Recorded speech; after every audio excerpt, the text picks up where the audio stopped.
Jamie Raskin blasted Nigel Farage for being a pro-Putin, pro-Russia sycophant today during a House Judiciary Committee hearing on European threats to free speech in America. Now, be sure to like this video to help it spread. And if you are not subscribed to Reflect Politics, be sure to do so that you get daily videos delivered straight to you.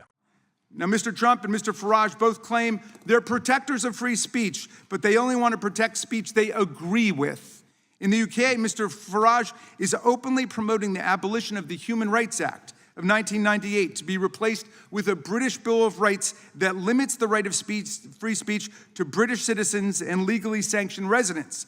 He complains that racist threats against immigrants are not protected free speech, while he proposes to strip migrants, tourists, and perhaps even visiting American congresspeople of any free speech rights at all. I had my own close encounter with that when Mr. Farage and his team presented for more than an hour in a conversation we had about free speech. And after 3 minutes of talking, he cut me off and terminated the meeting because he didn't like what I was saying.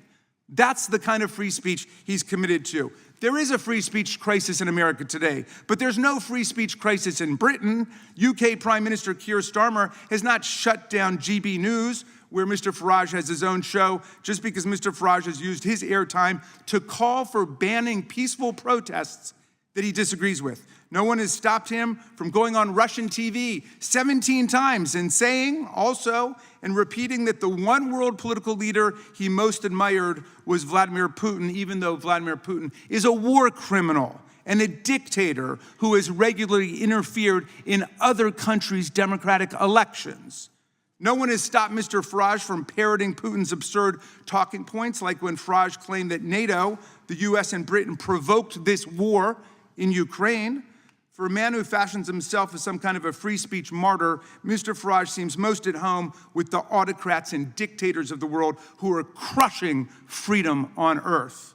Mr. Farage wants to get rid of the Online Safety Act in his country, a law shepherded by the Conservative Party and implemented by the Labor Party, which bans child pornography online, protects children from harmful content, forbids non-consensual pornography and other unlawful content. He should go and advance the positions he's taking here in Congress today in Parliament, which is meeting today, if he's serious about it. To the people of UK who think this Putin-loving free speech imposter and Trump sycophant will protect freedom in your country, come on over to America and see what Trump and MAGA are doing to destroy our freedom, kidnap college students off the street, ban books from our libraries, militarize our police and unleash them against our communities, take over our universities, wreck our professional civil service, and turn the government into a money-making machine for Trump and his family. You might think twice before you let Mr. Farage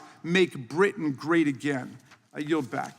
So, Mr. Farage, first of all, to be called charming by you, a man of your evident erudition and dazzling brilliance, is undoubtedly a Lifetime Achievement Award for me, so I will hold it closely. But I wanted to ask you about your commitment to the freedom of speech universally. I think it's a principle that you advocate for everyone, not just for people who are in your party or people you agree with. You said that there should not have been a protest against the Gaza war in the UK, and then when it went ahead, the police refused to shut it down. You called them gutless for not shutting it down.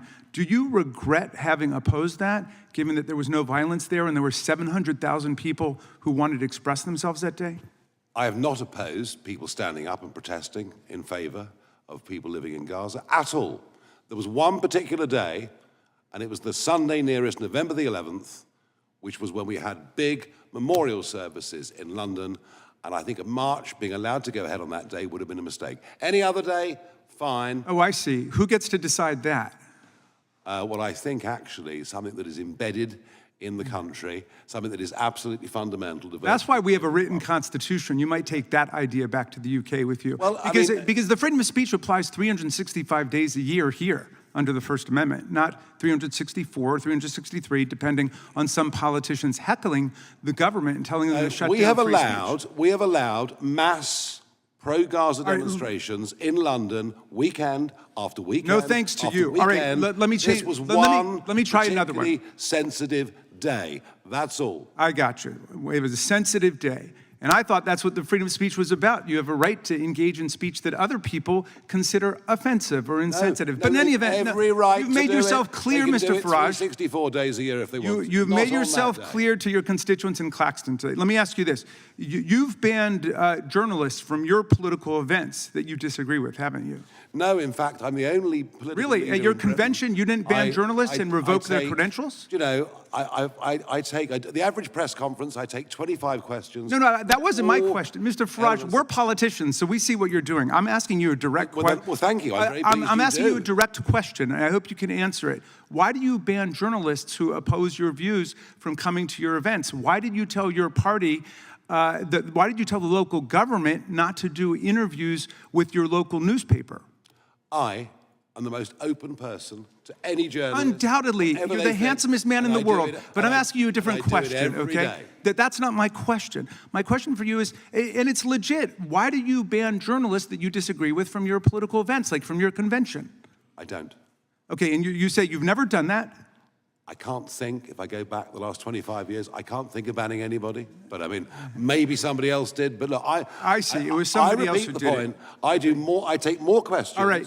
From journalists. Do you have all any the other objections? leaders added up together. Okay. Now, just a quick backstory to the relationship between Nigel Farage and Jamie Raskin. Back in July, Jamie Raskin led a group of House Democrats to the UK to speak about free speech and the Constitution here in America. During a meeting they had with Nigel Farage, Farage spoke for a half an hour and then stopped the meeting when it was Jamie Raskin's turn to speak and called him pig-headed.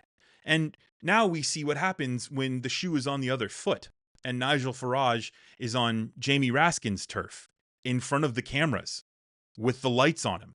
He looks like the gutless, spineless coward that he is. This should be a message to all these pro-Putin, pro-Russia sycophants out there. You're on the wrong side of history. You are going to be exposed when you mess with the United States of America, when you mess with patriotic defenders like Jamie Raskin. So give it up. Now, it's also really important to point out that Nigel Farage left this hearing to go have lunch with Donald Trump.